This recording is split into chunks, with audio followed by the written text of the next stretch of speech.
is the Sensitive CEO Show, igniting sensitive entrepreneurs to grow your heart-centered business. I'm your host, Rose Cox, and this podcast shares with you inspiring and thought-provoking conversations for sensitive entrepreneurs wanting to grow a sustainable online business in a way that feels exciting and aligned with your soul. Along with my carefully curated expert guests, we share science-backed advice, proven strategies, and the systems we use to succeed in our businesses and our lives as highly sensitives, introverts, and empaths. And by the way, if you would like to be updated on when each episode is released, feel free to subscribe to the short and sweet newsletter. You'll also get weekly recommendations and tips, especially for HSPs, empaths, and introverts. To subscribe, pop on over to the website sensitiveceo.show or rosecox.com/pod. Now on to today's show.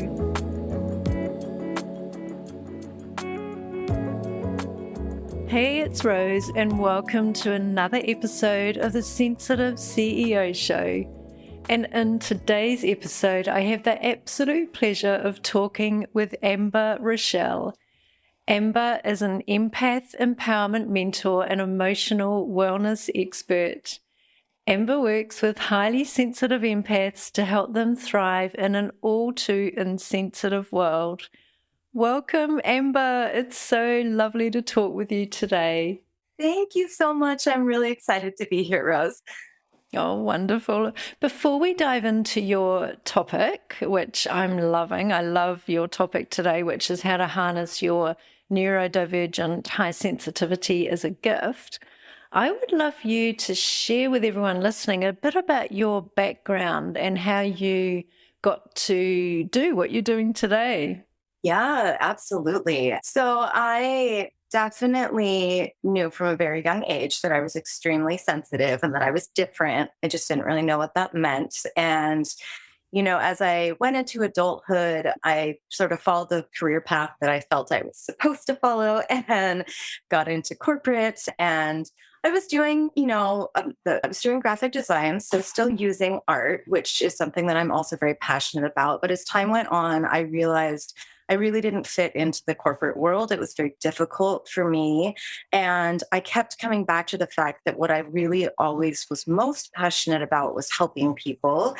And so that's when I started researching life coaching and stumbled upon a couple of coaches that I worked with myself. And I was just blown away. It was a light bulb moment of this is 100% what I want to do and what I'm meant to do, and where I really feel like my gifts are best amplified in that kind of career and arena. And so I went and got certified as a coach. And then while I was going through the certification program and I was practicing and working with the other students, I started picking up on the fact that people who were really drawn to me were also highly sensitive. Mm-hmm. And it's been such a through line in my own life, in my own journey of really coming into my own and healing my relationship with myself and living life on my own terms. And so as I was seeing this pattern of women that were coming to me that were so similar to me and really thinking back to how much I had grown when I embraced my own sensitivity, it all kind of came together. And that's when I was like, this is what I want to specialize in, is helping women to minimize the challenges, maximize the benefits of being sensitive. But even more than that, like I said, with my own self, healing your relationship with yourself, trusting your intuition, and being able to create a life that works for you rather than trying to fit yourself into a box. And it's amazing. It just really frees people up to step into the truth of who they are. And very, very often the women that I work with have something inside of them that they want to share with the world, whether it's a book or a blog, or they're an artist or they're a musician. And this process of really healing and coming back to the core of who you are allows them to have the confidence to share their unique gifts with the world. So it's really a ripple effect. I love that. I love your background. I'm so interested in how you got into this. I think we've got a kind of similar. My background's web design and web development, so it's a bit similar to the graphic design. And Yes. yeah. And I love that you're so passionate about helping other sensitive women to share their unique gifts. Could you share a little bit about how you do that? Absolutely. Yeah. So it's really kind of, I mean, there's a lot of steps in it, but the way that I can best explain it is that, I kind of help people to clear all of the cobwebs, mental cobwebs, emotional cobwebs that are blocking who they really are. So those can be limiting beliefs, self-esteem issues, lack of confidence. A lot of times we're carrying around this conditioning that we received growing up and these beliefs that, we built growing up, a lot of which were necessitated out of safety. But there's a difference between safety when you're a child and safety when you're an adult. And so when you can kind of go back and unpack that stuff and look at what are the things I'm telling myself? What are the things that I picked up that no longer serve me, that aren't really from me, and kind of rewrite some of those old stories, while at the same time learning to listen to yourself, learning to slow down and really advocate for your own needs. And especially as a sensitive person, as a sensitive woman, we have different needs than the rest of the population. And so being able to meet your own needs and ask for your needs to be met without feeling guilty or weird or like it's awkward or any of those types of things, and also setting boundaries. So it's a lot of pieces that come together.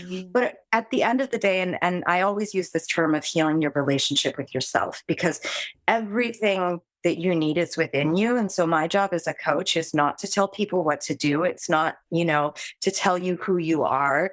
It's to help you break that stuff down and then build it back up in a way that feels really, really authentic to you. And it's a very, very empowering and freeing process. I love that. That makes so much sense, because I think so many of us look to others to how we should be or how we should act, what we should do. Whereas, as you pointed out, all of the answers are actually within ourselves, and we know best as to who we are. Mm-hmm. Yeah. And it's, building that internal validation of, your feelings, owning your needs, owning your desires, and for it to be okay for you to trust what's in your heart and soul and not always have to look outside of yourself for that validation. Yeah, I love that. And can you talk a little bit about the term neurodivergent and how it relates to high sensitivity, Amber? Yes. So neurodivergent basically means when you have a mind and a nervous system that processes information from the world around you differently than somebody that is not neurodivergent. So there's a lot of labels and terms that fall underneath that, but ADHD, ADD, anything on the autism scale or spectrum, and then sensory processing disorder and high sensitivity, all are considered neurodivergent. And so we experience things different. For example, with ADHD, it can be hard to focus, right? And with high sensitivity, we get overwhelmed by our emotions. It's really about like how you feel the world around you and then how your mind processes that information. And so when you're neurodivergent, you don't fit into the typical quote unquote group of society. Our society is not built for the neurodivergent. That's starting to change, which is wonderful, but it typically has not been built for the neurodivergent. So a lot of neurodivergent people feel like there's something wrong with us, or that we're less than, or all these types of things that we tell ourselves just because we don't do things or feel things the same way that others do. But there's so many gifts that come from neurodivergence that we can offer to the rest of the collective. And so once we can kind of get past the labels and just look at, how can I take care of my neurodivergence? How can I stand up for my neurodivergence? And then how can I see the gifts in my neurodivergence is where a lot of like strength and healing can come from that. Yeah, yeah. And before we hit record, we were having a little chat about this, and we both read the wonderful book, The Neuro-divergent Mind by Janara Nierenberg, which I'm going to pop in the show notes because I don't know about you, Amber, but when I read this book, it just opened my eyes to so much and really made me feel, hey, I'm not that different after all. There's a lot of people with these, with these traits, and it's not that we're different. It's just I guess we're the smaller part of the population, but there are a lot of us. Oh, so many. And that's that realizing that is healing in and of itself. When I first read way back in the day before I really understood what it meant to be highly sensitive, when I first read The Highly Sensitive Person by Elaine Aron, I had that similar experience of just this relief of, it explained to me. I was like, she's writing about me. Yeah. And she was. Yeah. And then to know that you're not alone. There's an explanation for why, you're feeling the way that you feel, and that it's neutral. It's not like necessarily bad or good. It's just a different way of being. It's a different way of experiencing the world. And so with the, neurodivergent mind, it's the same thing as looking at like, wow, we've got what, 20%, roughly 20% of the population is highly sensitive, but then think about all of the millions of thousands of people that are on the autism spectrum that might have ADHD or these other neurodivergent things. And so it really, I think, starts to give you a bigger picture of, again, it's not about good or bad. It's just that we do things differently. We experience things differently. And that when you realize that like, you're not the only one by any stretch of the means, it's, I think, gives you permission for accepting that part of yourself, and then beyond accepting it, starting to see how it can serve you. It does serve you and can serve you, especially when you take the labels off, right? When you take off, oh, I'm different, that's weird, that's wrong. No. It's beautiful and amazing. And we need all these different perspectives in the world because it's what really feeds the soul of the collective. I mean, we're not all supposed to be clones. Absolutely. Now, how boring would that be if we were all the same? Right?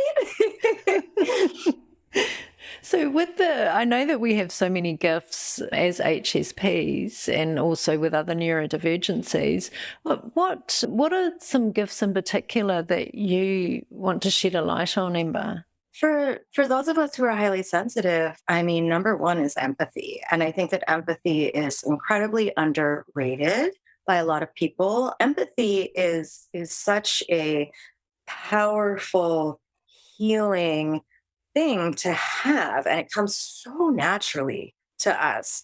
And so we are able to relate with people from all different walks of life. We are able to feel into people. We can hear beyond their words. And that can serve us in so many capacities.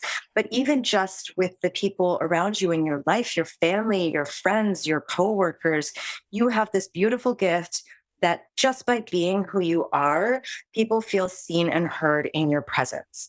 And that, I think, alone is so powerful and magical. But we see things that other people don't. We're very, what I'm looking for, observant. We're very observant and we're very detail oriented. So we're picking up on little nuances in the world around us that other people might rush right by. And so we can bring awareness to these things. We see the most beautiful parts of the world, but we also feel deeply the really dark parts of the world. And the gift in that, in the darkness part, is that it helps us to see places, scenarios, people that are struggling and really need our help, and to be able to hone in on what we could do or what they might need to, get that help. We are passionate about these things because we feel them so deeply.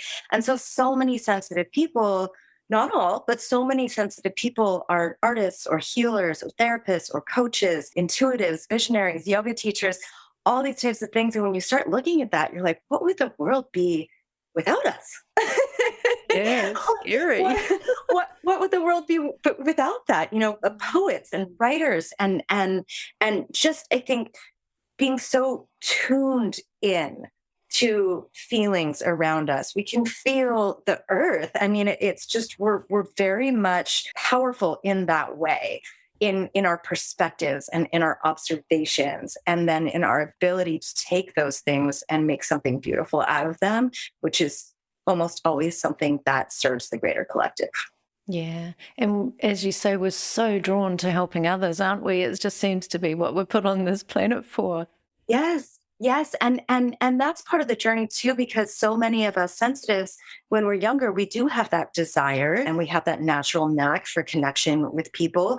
But a lot of times, because we get negative messages around our sensitivity, we become doormats or people pleasers because we're not giving to ourselves, we're giving to everybody else. And then we become so depleted through the work of healing, your relationship with yourself and owning your sensitivity and living in alignment with it. Then you know how to give to yourself and fill your tank. And so you're even more of a powerhouse of, help and giving for other people. And you can channel it specifically to what it is that you're passionate about rather than just feeling like, you're helping everybody around you and your needs aren't getting met, which is it's the disempowered to empowered empath path. Yeah.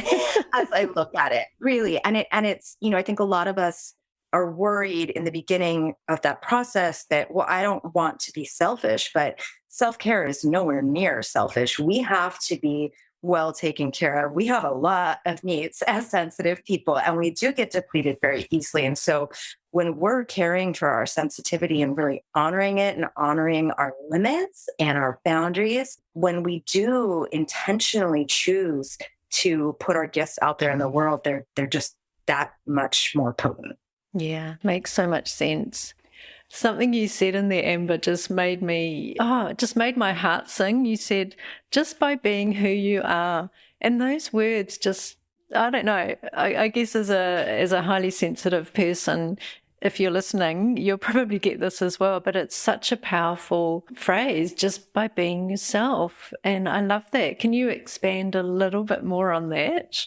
Yeah, I think that when having such a big heart as a sensitive person, having such deep empathy, such strong intuition, it comes naturally to us to open our hearts to people. It comes naturally to us to tune into how people are feeling. It comes naturally to us to, be there for other people, to be a powerful support presence in people's lives. It comes naturally to us to, point out the finer details of life, all of these things that just are who we are and how we be in the world is such a gift to everyone that we are around. So even without doing anything at all except just being who you are, and especially once you start to accept and love who you are and feel that confidence, that light inside of you will radiate stronger and stronger and stronger. And people feel it. They feel it in your presence. People feel comfortable around you.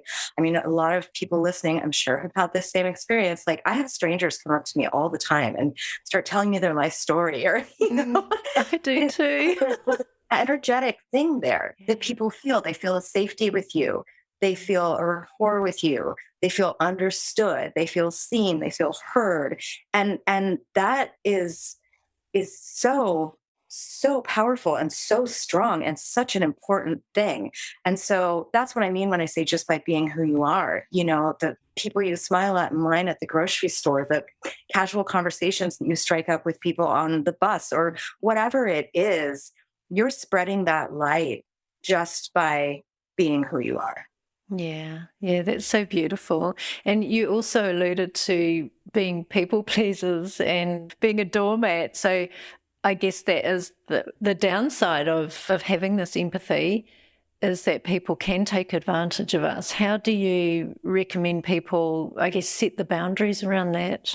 Yeah. So start looking at areas in your life where you're feeling resentment, where you're feeling energy leaks, where you're feeling like you're in a one sided relationship. And look at that. And then, and by look at, I mean, do some journaling, do some self reflection, start taking notes, start directing your awareness towards those things. And then where do you feel completely depleted? Because that's going to point you to needs of yours that aren't getting met. Are you feeling too time crunched? Are you feeling like your energy is just all sucked out of you at the end of the day? Are you not getting your physical needs met, sleep, nutrition, exercise, all of those types of things? And when you start to look at those two things together as a holistic picture, then it's like, okay, how can I start to make little small shifts?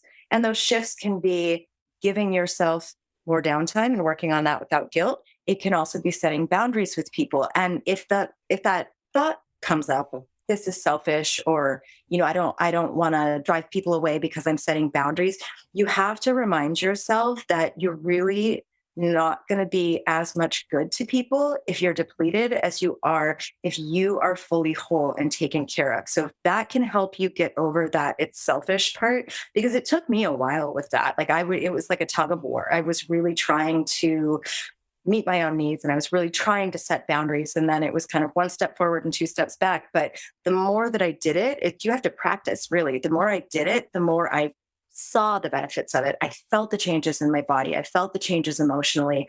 My confidence grew. And are there bumps in the road? Of course, there will be people that, are used to you being a doormat. And so when you first start setting boundaries, you might ruffle some feathers, and that's okay, because either those people will adjust and come along with you, or they weren't meant to be in your orbit any longer. And so again, over time, the more that you do this, then you're like, oh my God, this is a whole different way of living. This is amazing. I feel so much better. And I still feel really good about, how I am in the world, and and you see it when you channel your want to help people intentionally, rather than just kind of like, whatever anybody needs, I'm here, and it's stretched all over the place. But when you really focus on it, like intentionally, then you're like, oh my God, I can make even a bigger difference in the world, and feel good while doing it, feel good in my body. Yeah. Feel good in my emotional body and my physical body, and feel good in my mind, and be taken care of, and still make a really big impact in the world. Yeah, yeah. And it's so true when you say that we need to really look after ourselves. Otherwise we can't help other people. And that's what we're here to do. Yeah. And it's a process, but it's like I said, and I see this in my clients all the time. And I encourage my clients when they're in the beginning of this process of trust it, like trust yourself, trust that there's nothing wrong with you, trust that it is okay to do things differently than other people, trust that even though, the bulk of society isn't necessarily set up for us HSPs to thrive, doesn't mean you can't still exist in our society and do things in your own way. It's a little bit more difficult, sure, but it's absolutely possible. And it just opens up all of these doors, and so much healing, and just so much relief, and being able to just like be so okay with who you are, and as loving and kind and forgiving to yourself as you are to everybody else. Mm, mm. And I love how you talk about rewriting your history and adjusting your lifestyle to empower you as a sensitive woman. Can you share a little bit about that, Amber, please? Yeah. So when I talk about rewriting your history, basically, I'm talking about looking back. Looking back, take inventory of the beliefs that you have about yourself, that you have about your sensitivity, and then asking yourself, where did these come from? When did I first start believing this? Is this my belief? Are these my words? Or is this something that I picked up from a family member or a friend or a teacher when I was young? Or is it the conditioning from the world around me, that's told me I'm too much and I'm too emotional or whatever it may be that you're struggling with. And then go back and like look at yourself as a child, as a teenager, whatever area you're looking at through the eyes of who you are now, and have compassion for how hard that is to have that type of conditioning that, if I cry, it's bad, or if I, am vocal about my feelings, people aren't going to like me, I'm going to be too much, all those types of things.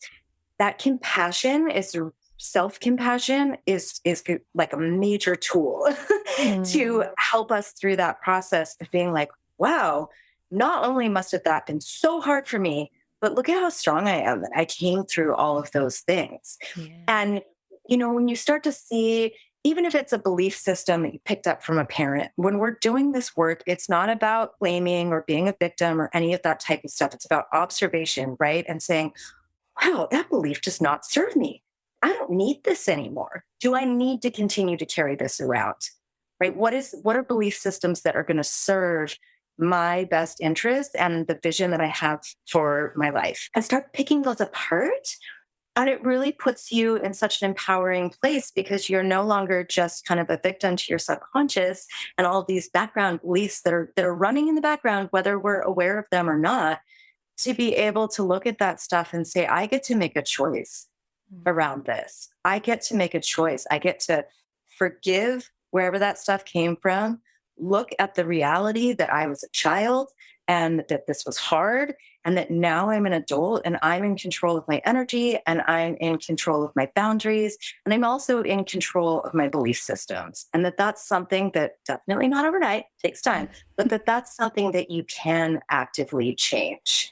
And it's just like the most freeing thing when you go through that process, because everybody has baggage. We all carry things from our childhood. It's just sometimes we don't realize that they're in the background running the show. Yeah. And, we're adults now, and it's like, I don't want my inner 8-year-old making my choices for me. Not at all. And so, and also, like I said, with the compassion thing, be like, oh my, like I'm a badass. Like I went through all this bullying. I went through all this struggle with who I was. But look at me now, look at how far I've come. And that's, instead of being like, oh, I was a victim and I had these terrible things happen to me and this was so hard for me. And yes. And look at the strength that you have, that you've come through that and you're still a kind and beautiful person. And so I think that it's truly healing. And it really, when you start to clear, again, the baggage, the cobwebs, whatever you want to call it, it takes such a weight off of you. There's a lightness there. When I first started doing this work on myself that I had never felt before. And in that lightness, there is possibility and there is a space and there is power. And you really start to see that like you can create a life that works for you instead of trying to stuff yourself into a box that doesn't. Yeah. And I love those empowering words of strength. And yeah, I think that makes the words that you say to yourself and think are so powerful, aren't they? So much so. I mean, it's, we're thinking things all day. And so when we can tune our awareness into what am I saying to myself all day? Or what am I saying to myself about this certain thing? And then, wait a minute, why am I talking to myself like that? So awareness is huge. Awareness is everything. I feel like everything starts with awareness, because when you start to pay attention, you're like, oh, wait a minute, I didn't realize that, I had that belief system going on. It puts you back in the driver's seat of your own life. It does. Yeah. And it also helps you to question, just because other people do something one way, that doesn't mean it's the right way for you. And so, asking yourself powerful questions, getting powerful questioning from a coach, working this stuff out, having that awareness and that self-compassion, it really just starts to move you in a direction where you're more and more and more true to yourself and more authentic and free to be who you are and to create the kind of life that you've always wanted. So much goodness in your interview today, Amber. There's just so much that I can't wait to share this with everyone. This is amazing. I have one final question before we wrap up today. When you feel overwhelmed or unfocused, what do you do? Ooh, I love this. I feel overwhelmed a lot, as I'm sure the listeners can relate to. I have a couple different things that I'll do depending on the circumstance, but one of my honest favorite things to do is just a brain dump.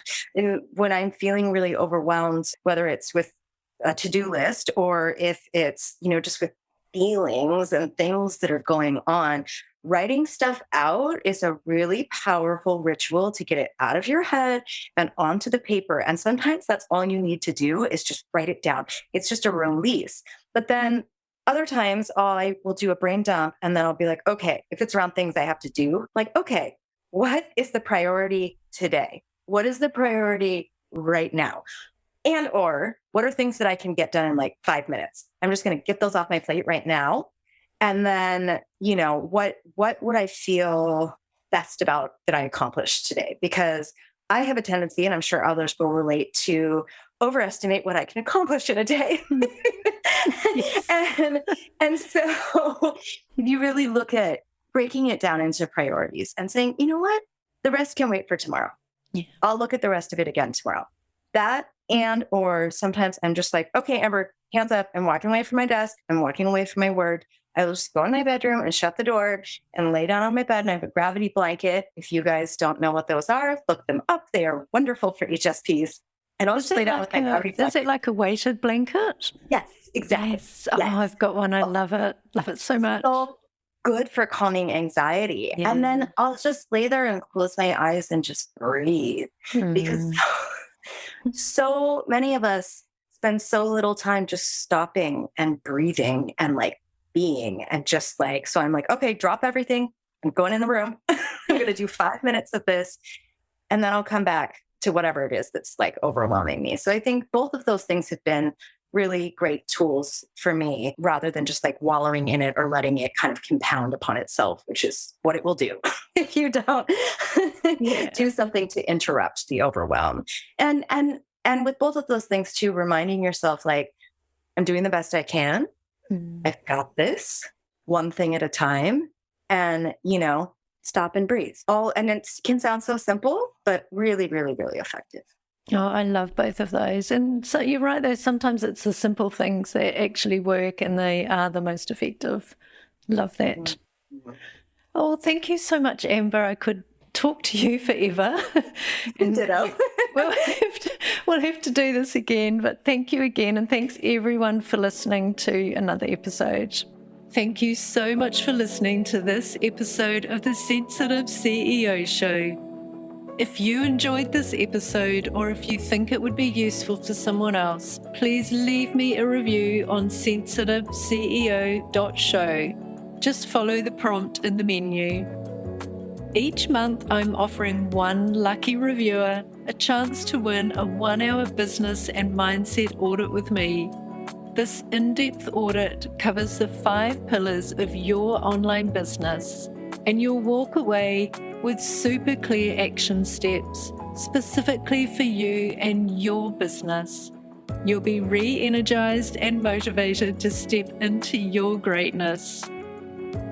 You'll also find all of the show notes for each episode on the website sensitiveceo.show. And while you're there, make sure you subscribe to the short and sweet newsletter. You'll get weekly recommendations and tips, especially for HSPs, empaths, and introverts. And as the name implies, the email is short and sweet. The Sensitive CEO Show, igniting your sensitive superpowers.